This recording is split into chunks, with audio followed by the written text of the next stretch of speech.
Nggih wae. Nggih ora galak, lek sing muni galak sapa? Kebanyakan orang itu mengatakan kamu itu apa? Kamu itu bermuka apa? Banaspati. Banaspati ngoyak sapa ya? Kayak Banaspati iki mung geni tok kae. Lah bisane kan ngoyaki to. Ning jebule bareng ditonton bareng jumeneng jar bocahe yunget. Apa iki? Ayu banget ngono. Dasare ya wis yunget tur litening. Apa iki? Kulite kuning. Oh. Lah dasare litening tur mbutewa. Apa meneh? Rambute dawa. Mbane jenengan? Apa? Limuceng. Kowe ora saru-saru lho gah aku. Ora saru-saru lho. Talimu kurang kenceng. Tali apa wong mamayang kok? Jenengan nek jarean nggo tali ra? Ora. Nek mlotrok. Ora wae langsung stagen kok. Oh berarti ya beda. Ya beda kok ya. Kudu tali berarti. Apa? Liyane. Kowe ra sembrono ora. Iya. Oh nek kula tali kok. Ayo, Mbak. Tali sing kuwi lho jiret gulu. Endi? Niku? Oh tali mik to? Nggih. Ha iya ya jiret gulu padake. Iya. Kaya ngangkah patiku. Jenengan ya hooh ketoke. Piye? Nek kalih kula ya kayane sengit ngono lho. Bola kowe ora ngerti bahasa seniman iki ngene iki. Kowe iki tak elek-elek iki sebetulnya aku ki malah ora ngelek-elek karo kowe justru aku perhatian karo kowe. Oh.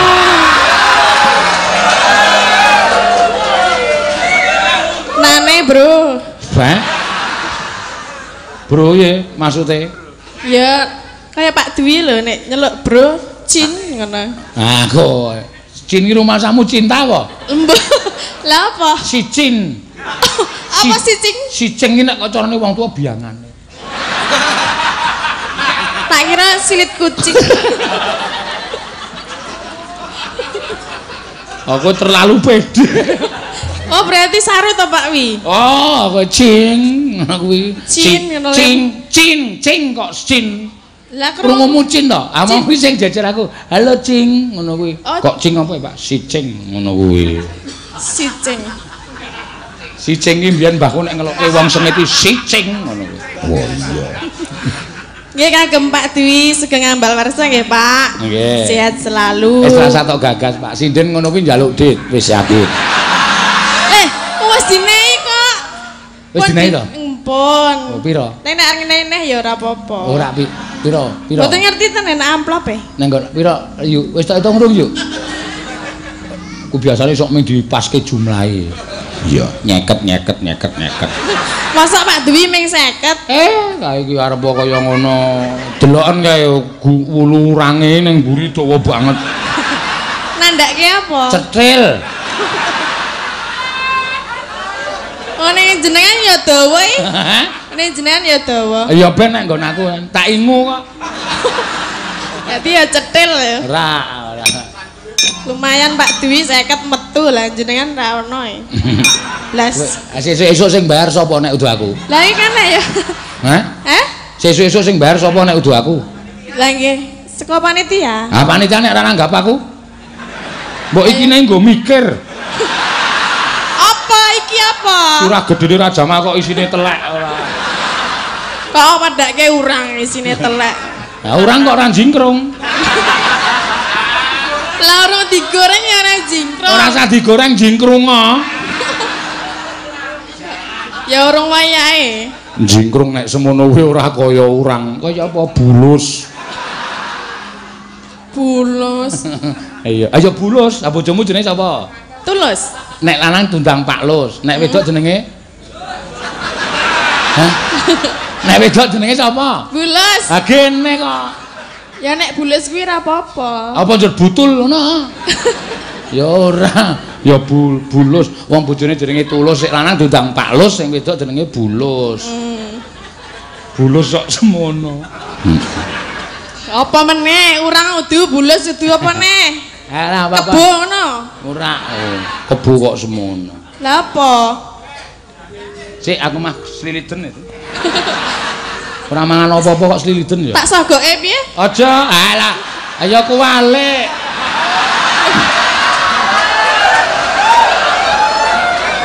Sik sliliten jenengan to.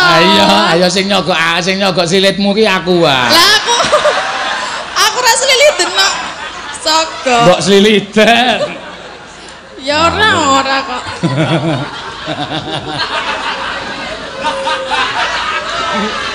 Yo gek nembang. Dalange jijiki. Jijiki cengelmu amoh kuwi. Dalang kondang ning sarune pol. Ya ora kok ya. Kowe sing jeneng saru kuwi salah persepsi kamu itu. Lah? Nek aku omong kaya ngene iki jane ora saru penampane wong ki saru. Nek sing jeneng saru ki nek tok leh. Misale aku nyebut barange wong, tok leh nganggo jenenge. Nah, kuwi cah cilik iso terpengaruh. Cah cilik isih do nonton, wuh terus melu-melu muni asu kan ndas melu-melu doan. Nek ngene iki kan sing ngerti wong tua-tua tok. Apa do ngerti po? Ado paham do cengengesan kabeh kok. Sajake kulino sliliten ya. Sajake. Niki kan ngapae? Gubuk asmara. Oh. Ya. Yo. Gubuk asmara kae.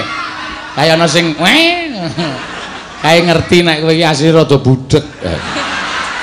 Ya ora. Budhek wae. Main gaweane dalange kuwi yo.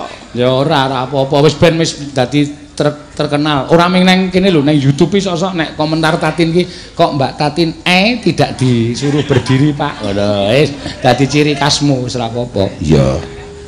Ya nek aku ora budhek tenan lho. Ya wis gek nembang nek ora budhek. Yo.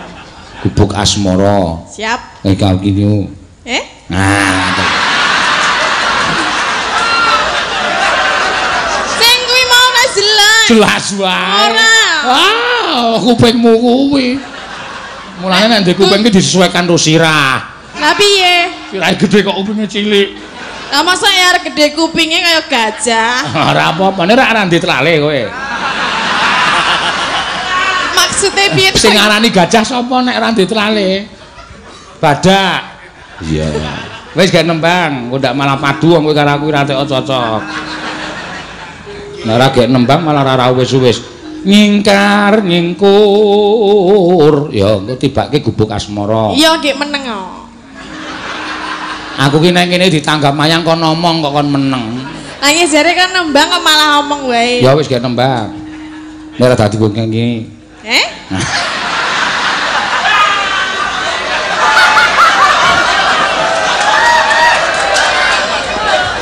Uri tenan lho dalange iki. Uri piye? Wis dalang jijiki urit.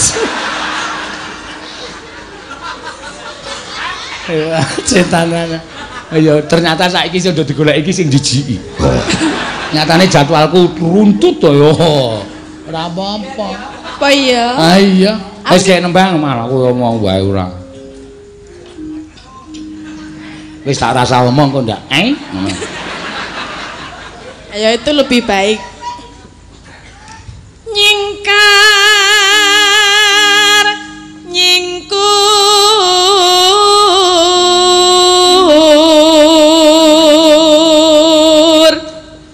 wiwitane ya wiwitane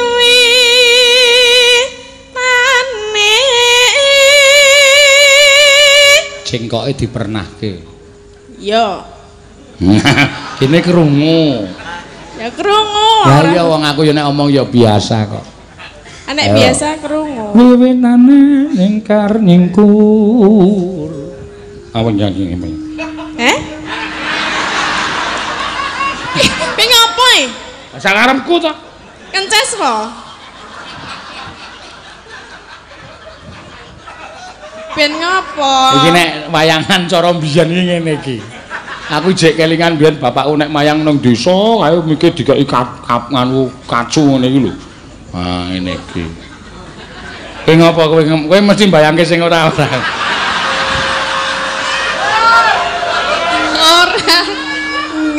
mboten lho kok kada nggo kacuh barang iki ngopo. Ya wis, ora wis tak copot kowe. Apa pilek apa piye ngono lho. Iya. Wiwitane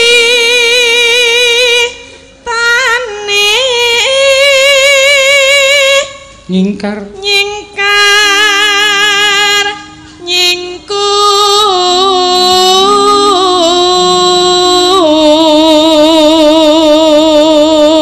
nek ra konangan aku meng dadi tukang golek wedi. Sinten? Ayo kowe kuwi. Kok iso? Neng Kali Praga kae. Oh, omahe pinggir Praga. Golek wedi nek lawan terus sing lanang. Sing nyemplung sing lanang, sing wedok. Oh. Nah, sing lanang kurune ra jamak-jamak kok. Tak parani nang omahe iki, "Sek pados wedi." Oh nggih. Tak tileki nang jembatan Bantar kae krobyo. Metungul saka banyu nggawa ember lho. Nganggo ondrok eli ya. Kaya gatekke ngono. Ya gatekke ora. Lho, Tin kowe iki ngomong to.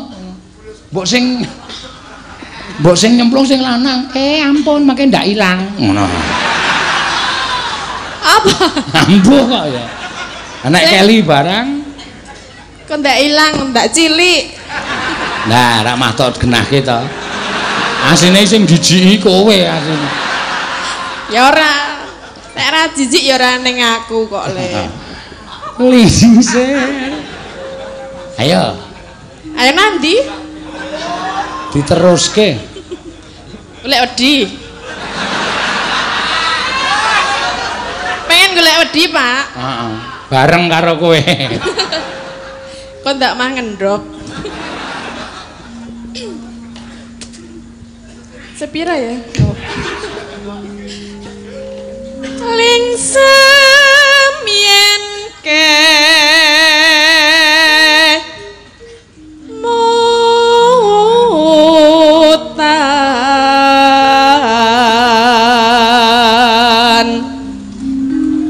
lalampahan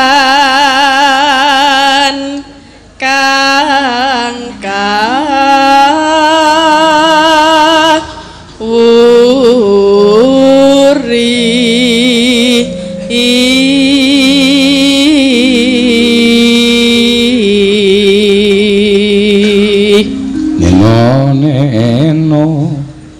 tresna tulus nadyan ing gubuk asmara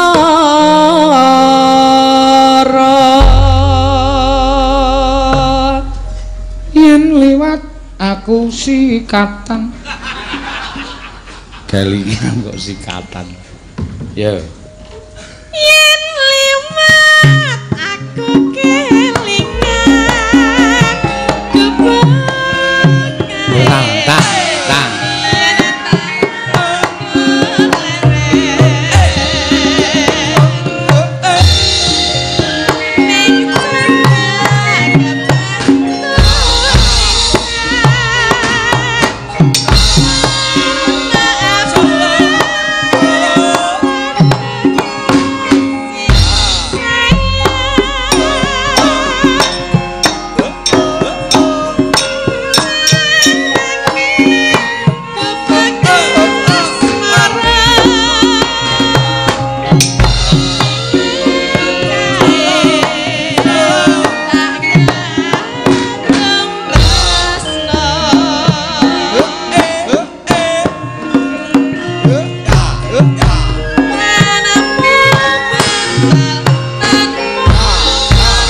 Awake saya njebluk wong gerak wemoh kok.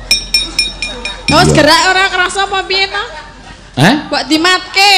Dimatke piye? Aku nganti kaya ngene kok ya ora gerak. Nene dang tak ndendang ndendek ngendi. Ayo tang. Iya. Ngono. Aku sing tuwa iso kaya ngene. Iya lho. Iya wis sing entam. Ora boyoke tugel ngono ki ya. Iya ora men metu keringete kok. Iya. Ya. Catatan sasrane.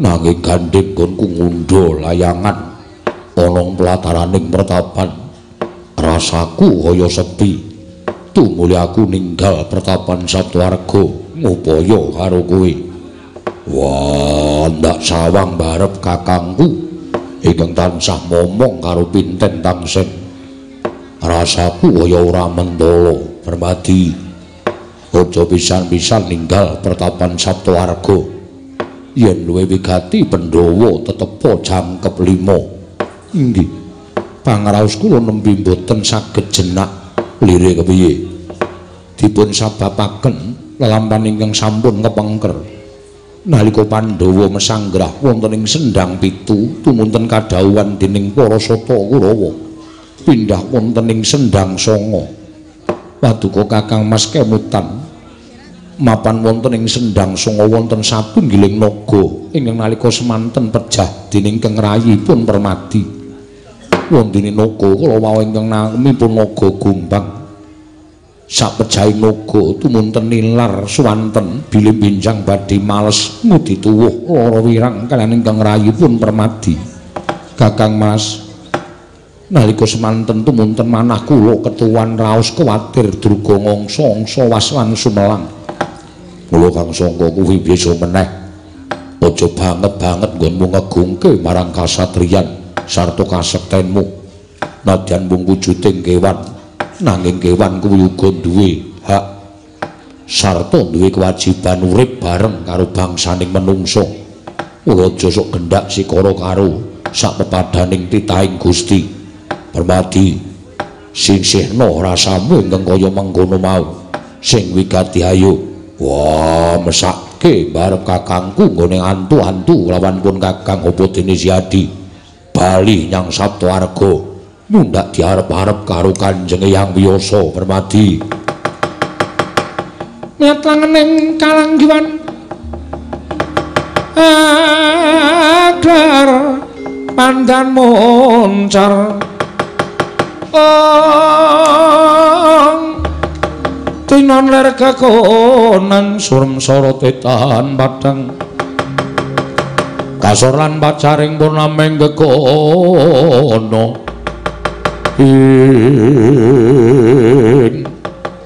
dereng ngantos jemangkah sang Bratasena Sang Permadi dadak lampahing rayi nengge pinten tangsih dipun mulat ing neraka kekalih ajele-jele saking katebian kagat kadrokasan nengge satriya kekalih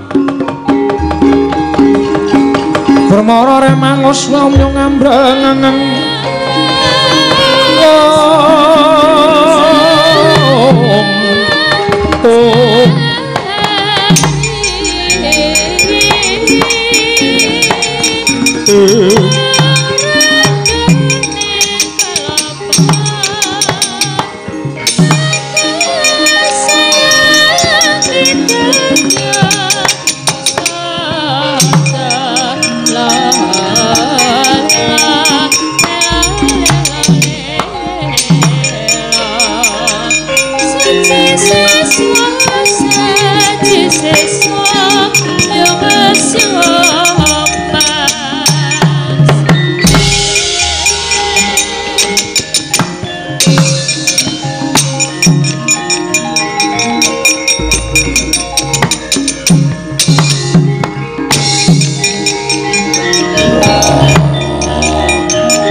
Pramara mangos lamyong ambrengangen kati karunaning kaswase dosang gondo astrat maca lengleng lalu mangulati dinten tangsih wah melayu nganti kaya ngono wujudmu adikku diadikku bocah bagus dinten tangsih neneng apa ndara enten apa lah kok mlajar-mlajar. Nuwun sewu Kakang Mas. Kula nampi dawuh timbalanipun Kanjeng Hyang Wiyasa ing Saptawarga. Bilih Kakang Mas kekalih supados sakmangke kadhawuhan kondur daya-daya kondur wonten ing pertapan Saptawarga. Ana apa Yayi Dimas kadangipun Kakang? Teka sumengko kang dadi lakumu. Nalika semanten edengipun sak pejagong kalian Kakang Mas Pambayun.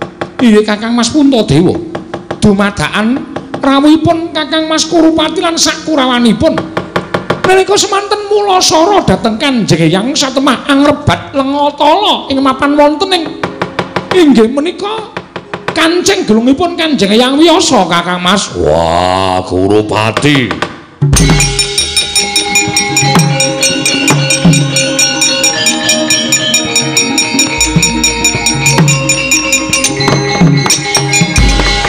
Permadi wonten paring dawuh wah kowe mlayu sing banter Semar Permadi derekno pinten tangsih tak gendonge mulih ning Saptawarga.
Kandhang kancing langit kelap-kelapaton lir kincanging risang mawe gandrung putuku ngger putuku Bratasena abiyasa kakekku Permati wonten paring dawuh Kanjeng Eyang mula ta mula ya ngger sesuk meneh nek lunga kuwi pamit dadi ora bingung mbahmu nggone ngupaya kelawan putuku sakarone kejaba saka kuwi kakangmu ya atine ayem pikire tentrem Pandhawa mlumpuk ning Saptawarga kuwi gawe tentrem marem penggaling wong tuamu wah aku njaluk ngapura Kanjeng Eyang kula nyuwun pangapunten ature adikku pinten tangsen jari Kurupati sakurawane tekan kene iya pancen bener Kurupati tak siya karo kakek abiyasa mung mergo kepengin ngrebut wujuding Lengatala apa kabeh mau bener iya ngger Kurupati kakangmu ninggal tata krama ora mantra-mantra dadi putune abiyasa astaku digeret nganti aku tiba saka pelenggahan Sengkuni karo Kurupati ngotak-otak ketuku diuwek-uwek mung goleki Lengatala nek kowe ana mesti wae kedadeane ora kaya sing wis kelakon Bratasena wah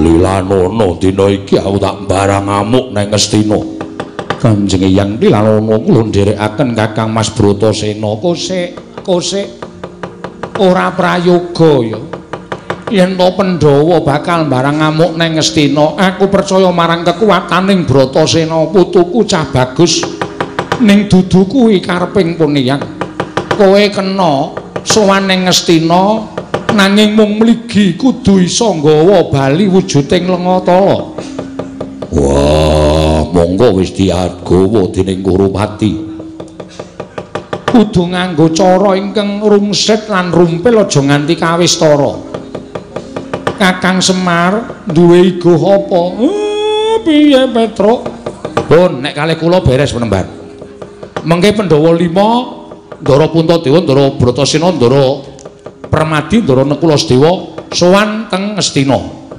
ning ngangkah supaya Kurawa mboten wonten ngono Petruk nggih mengke nek Kurawa mboten wonten Pandhawa gangsal menika sowan kersaning Sang Begawan Abiyasa nuwun sewu Sang Begawan Abiyasa menika nuwun sewu kaya Jafar lho tegese piye tunanetra tegesipun mboten sumerep ning Dastarata kuwi ora nate pisah karo Gendari sing dadi mripate anakku Dastarata kuwi Gendari bojone Gong engko tekan Ngastina kuwi langsung mepet ndara Gendari siap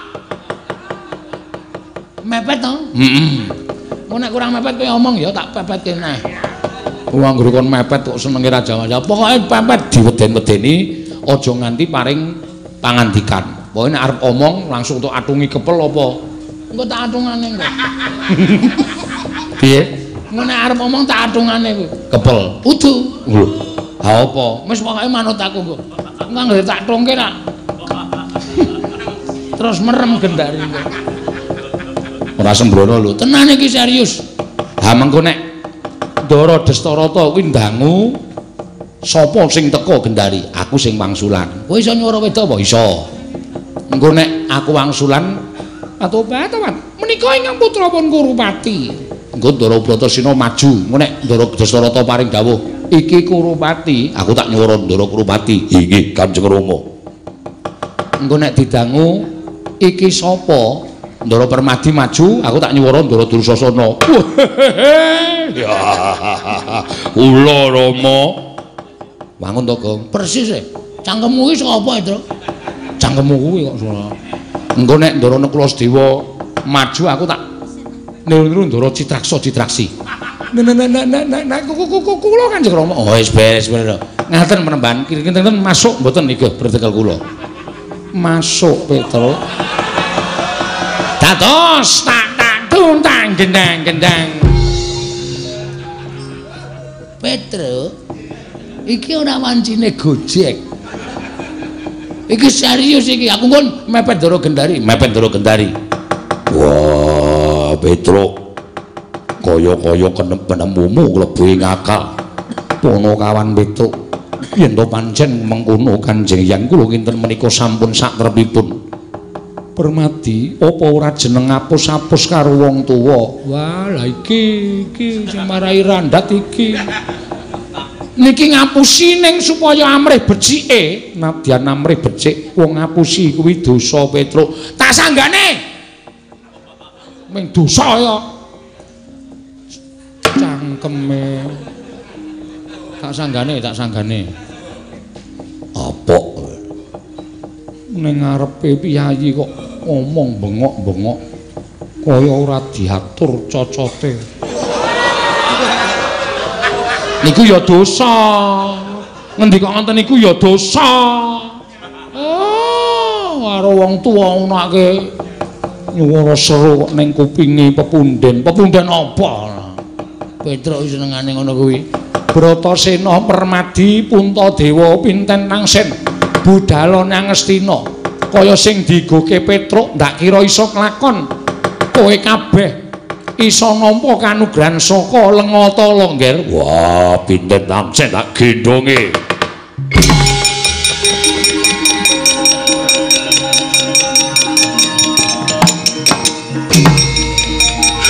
Sampun. Ya wis. Ya. Ndak kok ngomong malah ngisin-isinke aku. Ya ora apa-apa. Ayo genti Mbak Ayu ngaturke pamundutan diaturke meneh Pak Tumiyana. Ya, sing kepareng WA iki Pak ya. Iya iki wis pepunden no. Sesuk ben nek sowan ning pendapane kono men ana US. Iya, US. Monggo Mbah. Nggih. Bajing loncat. Ya. Pamundutane Pak Tumiyana. Ya katur kagem Ibu juga. Ya juga. Beserta Ibu maksudnya ngono. Ya. Oh, iki lho. Lemu kae ning bocahe mbremenakake ora kaya. Iya. Kula pripun, Pak? Ora piye-piye kowe ndemenake maksude. Gunung Galunggung Sumedang ketunjang montor. Iya.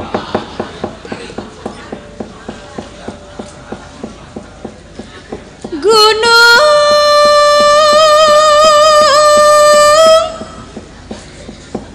Galunggung Kabengkur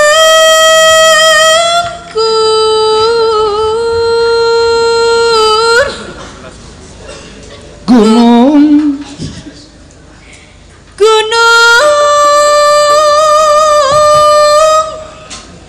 Sumedang ketunjang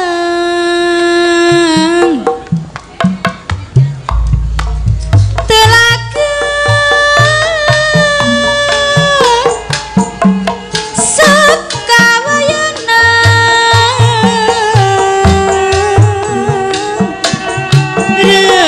rembecik di tengah gunung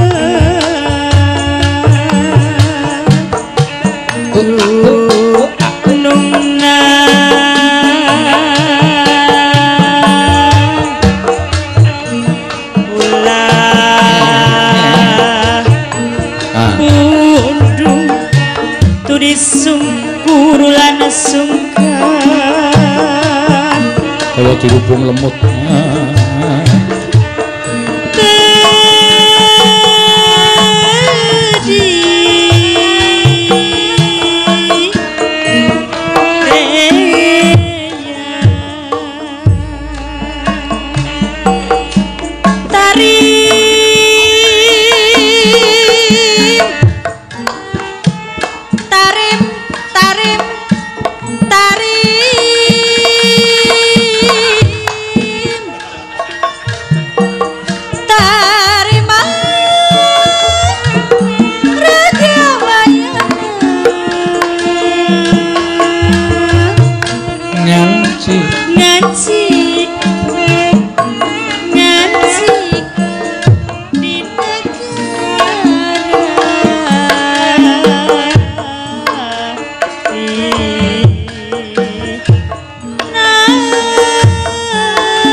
Iki nek carane kendangan Jawa suweke ndedel entek ndedel entek dung dung dung dung tak entek. Wah. Iya. Ya nute dhewe-dhewe ya, Mak. Nek tak tuliske nek do pengenan. Tuliske apa? Tuliske not. Yo mangga. Bajing loncat, yuk.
Jogete ngono. Kuwi perpaduan antara jaipong karo tari merak. Iya. Ya kula diajarin joget apa? Nek iso tak ajari, aku ora iso, so tak goleke guru tari wae. Iya. Kan biyen ngono kuwi. Aket biyen yo dilumpukke sindene angel Raja Mana mah do meteng-meteng kabeh ngene kok. Iya. Arep goleke anu guru tari mah do meteng, ayo arep ngajari piye? Iya. Ya wis ra apa-apa ya mangga. Bajing loncat.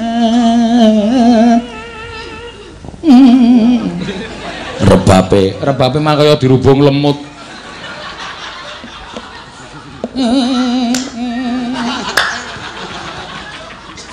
Ya. Bajing loncat. Bajing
Ampun, Pak. Viral. Hah? Viral. Oh, viral kok nganti viral. Iya. Matur sembah nuwun nggih. Nggih. Niki napa acarane, Pak? Sewindu apa jenenge Sewindu Merti Kampung. Oh, Mertika. Oh, ora mung desa to, Merti iki. Merti ki ora mung ning desa ya, ning kampung ya ora ning desa, ora ming merti dusun, merti desa ning merti kampung ya ana. Oh, nggih. Kamper gamperan ya, kampung gambiran ya. Gambiran ora gemberan. Gambiran. Gambiran. Oh, lambemu iki soalé sok meleset-meleset ora karo-karuan kok. Gambiran. Dibenerke kok. Gambiran. Slendro padete manyura. Ora samiran. Beda ya. Ora beda kok gambiran. Sendro padete manyura. Kae samiran. Ya gambiran. Matur sembah nuwun. Lah iki lho. Nggih, niki RT RW. RT. RT. Takono Pak Dwi. RT napa Pak Dwi? Niki RT napa? RW napa? Oh, 13. 13 RW 13. Ora getak-getak kae iki DPR. Oh, ya ora, engko nek mboten kirungu mbok menawa. Oh, pancen rada budhek dhek.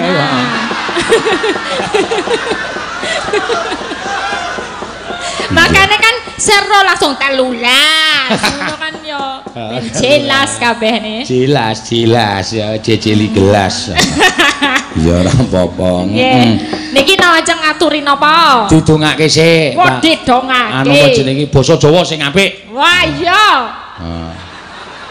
Ra masalah. Wah, wis pirang-pirang wis meh, kowe wis pirang tahun melu aku? Wis meh setahun luwih ya? Iya, durung lah. Oktober aku melune. Oktober bareng bencana Palu kae. Kayak bencana bagiku. Kae melu Pak Seno. Melu aku. Ya bencana mumet tendasku. Bendina e. Kok mumet mergane apa? Saiki tak genahke kok kowe mumet apa mergo kurang dibayare apa kepiye apa? Ya pertama nek kurang terus. Bar kuwi akeh bayare ning ya saya mumet ndase. Mergane? Ya bendina e. Bendino di streaming ya ndase ya melu buyar. Saiki nyinden wae ya ndase buyar kok to.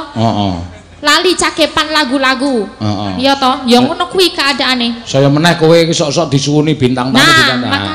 Makane sesuk iki jenengane apa jenengane iki? Iki Dengklek Sinden iki, Pak. Sebagai sinden cerdas sesuk aku arep gawe kita di teknologi. Piye teknologi coba? Teknologine iki sesuk tak gawe ana tombole ya. Tombole metu dhewe ning kene ana tablete langsung. Ladrang rujak jeruk. Metu dhewe langsung. Jadi engko metu dhewe tinggal kata-katane kaya karaoke ngono kae. Ora mung kuwi ana peredam entut barang iso. Dari luwih kompleks. Dari Dengklek Sinden iki luwih berguna meneh. Peredam apa? Peredam entut. Lah engko nek misale Pak Seno pas lagi ngendikan ngono lho. Saiki kowe tak takoni jujur. Jujur. Ora usah wedi sapa-sapa jujur. Kowe sing jajar Sinden ki sing paling banter sapa jujur? Sing paling banter ya. Pertama Mbak Tatin. Kuwi pertama. Soale dhek cara kenal pot ki blombongan. Tenan kuwi. Makane kudu hati-hati. Apa meneh pas lagi pocapan, lagi rembugan, kan bahaya. Langsung pokoknya nek sinden ki ngedohke mic, berarti ngentut. Kuwi. Oh, berarti sok tak delok pokoke akhire lagi nyinden mike didohke ngene. Ndak kuwi ngentut. Ra ngerti to? Tak rahasiane. Makane ki sesuk dingklike kudu digawe teknologi ngono kuwi, Pak. Oh iya. Berarti milenial. Dipejet dingklike terus metu. Metu net langsung ladrang rojak jeluk. Ngono kuwi langsung metu dhewe. Rujak jeruk karo rujak jeluk. Jeruk ya. Sesi deman. Wah, langsung metu dhewe. Luwih becik badenono. Engko metu dhewe mbake muni iso muni. Luwih becik badenono. Timbang loro untu. Iya, apik. Idemu apik kuwi. Suatu saat pancen iso kasembadan kok. Iya. Amin. Suatu saat cocok ki penabuh iki ora nganggo kok. Oh, nganggo apa? Ah saiki wis metu kok apa keyboard ming dipejet tek tung blang tak. Neng. Dadi esuk aku saya sugih banget esuk. Ya ora sanggup ya. Paitan keyboard delehke samping ngene iki ya.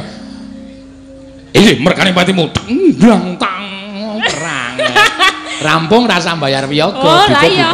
Apa sesuk rasa nggo dalang nganggo robot wae. Mlaku dhewe wayange, ya toh? Dalange rasa iki ketoke ra ono kuwi. Kuwi selama sesuk kita ora iso, ora ono. Iya. Robot kok kon suluk ya ora iso. Sritinan ing Pasewakan ngono. Sritinan ing Pasewakan. Ora iso suluk nek robot. Iya. Nek dinglekmu mau iso. Iya iso. Metu apa pipone sret. Ya ming. Cilakane nek metune pipa ora ndono. Ah iya. Nek endi? Jedeng lho. Kuwi yo penting lho Pak. Saiki sindene iki kan gedene dhuwure beda. Agnes, Oriza ki cendek, aku dhuwur. Lah kuwi encen kudu ngono. Dadine bentuke ngene iso munggah dhewe ngik. Nah, ngono kuwi dadi dhuwure sindene padha disama. Padha nek dhuwure iso padha. Nah. Mek sing kene ra iso padha. Sing pundi? Ayo dijelaske. Ora. Ah. Soale wis tak kon jejeg kowe kok tamatke kok bengkong-bengkong to iki aku. Oh ya bengkong ya. Ayo. Iya. Ayo nembang Mbak Oli. Ora sida ndonga iki. Oh iya, anu ngaturke. Nggih, pamujine mugi-mugi warga mriki nggih RT 13 saged guyub rukun nggih. Saged saling nyengkuyungaken nggih.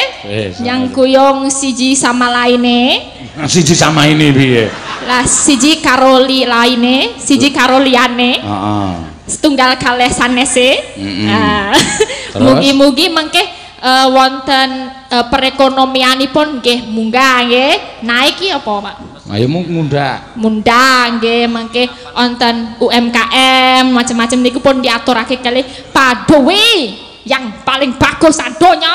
Ya. Sapa sing muni paling bagus sak donya? Aku lho. Oh, alah kowe iki ya berarti lamur. Loh, wong bagus ki duwe duit.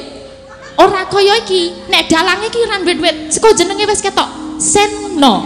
Sen duit, sen kuwi duit. No tidak ada duit. Nah. Dalang kere yo ngene iki.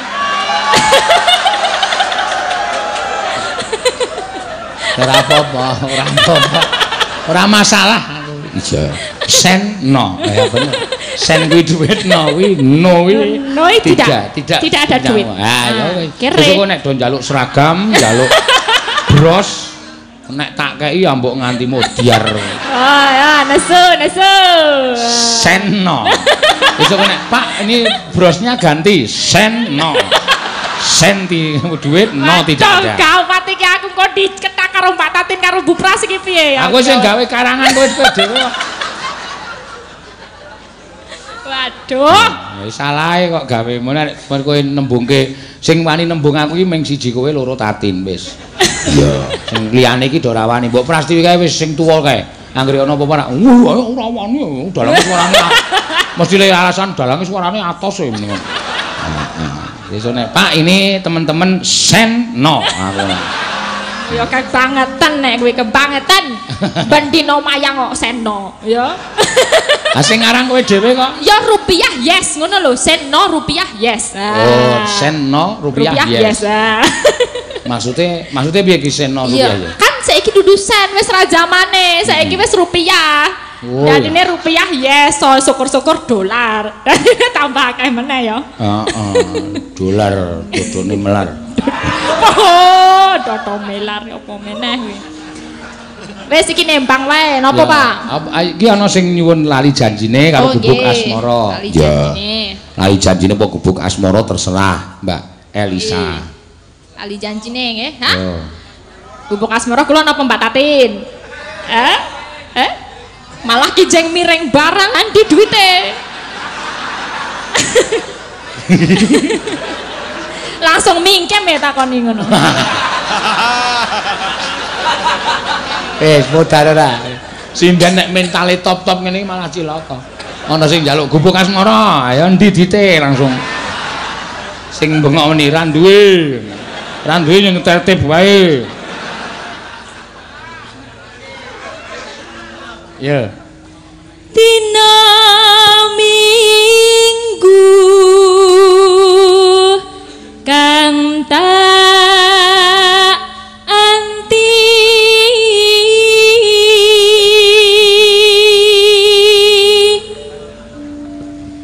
dina muni ngoyo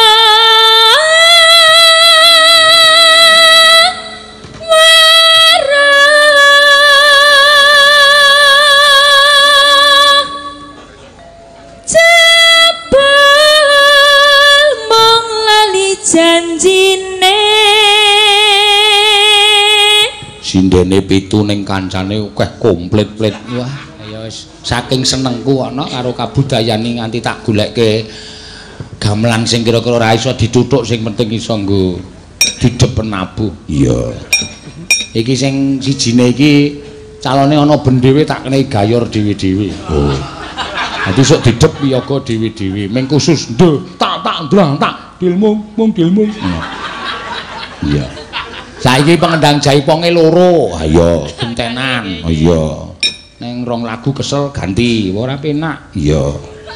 Ngono ya, Mak. Mesake sing ngempul siji nganti pencalitan. Ning ra diteri panganan terus. Iya. Penggemar. Dipeanas. Heeh, ibuke anggota PWKS anggere teko, "Monggo, Mas." Apa intip kae sak plastik gedhe. Iya. Oh, mulane meneng wae wareg kaya. Lah iki kowe omong sithik ya atos. Mulane meneng wae wareg. Heeh, wis ra mulane sik ngempul ra tau omong. Ya, wis menggayemi. Anane pijer maya. Mulane penonton-penonton kuwi tak himbo. Ya. Nonton kena ning rasa tepung Rowiyaga. Ampun, sampean kena mesti yakin. Iya. Marai boros. Anggere ketok sok akrab Rowiyaga, wo cilaka. Nyedak nang nggon kenonge. "Weh lah, Pak, pripun? Sangu rokok mboten?" Lah. Iki yo parah iki tunggale iki sing ngrebab iki yo. Kuwi wong ra tepunge dijaluki. Iya. Ampun do tepung, pun mboten sak tepung mboten napa-napa. Iya. Ya. Pinten golek alasan Tepung Royaga mbeborosi.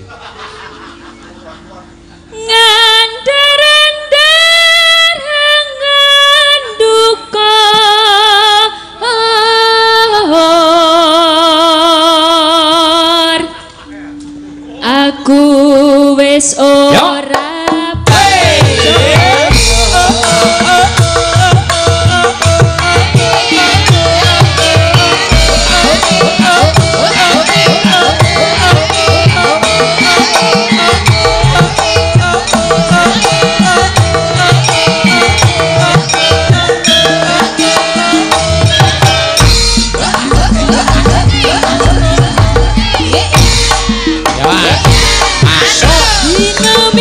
sing tak tunggu kowe ngajak ning tawang baru ganti lesir srengeng ini kene aku nunggu kowe SMS sambalasi yen tak telepon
Dusun Ilarohi Ki Seno Nugroho bin Ki Suparman. Al-Fatihah.